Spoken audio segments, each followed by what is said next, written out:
Self doctor Zeeshan CO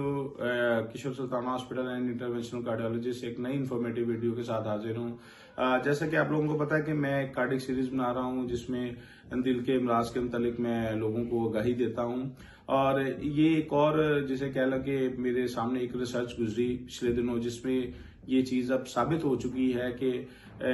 अगर आप exercise करते हैं तो जो आपका एज रिलेटेड एजिंग है वो दिल के जो पट्टों की ये कह लें कि जो दिल पे बुढ़ापा आता है उम्र गुजरने के साथ, तो अगर वो कोई मरीज ना भी हो, कोई ऐसा बंदा जो बिल्कुल जिसे कह लें कि सेहतमंद भी है, लेकिन आपको पता है कि हर बंदे ने बूढ़ा होना है, एज के साथ पट्टे भी कमजोर होते हैं, आप में कमजोरी भी आती है, तो सेम इसी तरह दिल भी उम्र के साथ कमजोर भी होता है और पट्टे भी कमजोर होते हैं और दिल बूढ़ा भी होता जाता है। तो जो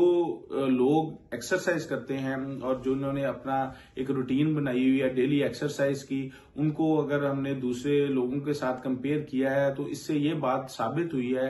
कि एक्सरसाइज करने वाला जो भी बंदा है उसके दिल जो है वो बूढ़ा नहीं होता। तो मैं पहले भी आपको जैसे पिछली वीडियोस में भी कह चुका हूं कि आप एक्सरसाइज लाजमी किया करें, तो इंशाल्लाह इससे आपके दिल के पट्टे मजबूत रहेंगे और आपका दिल जवान रहेगा। बहुत शुक्रिया।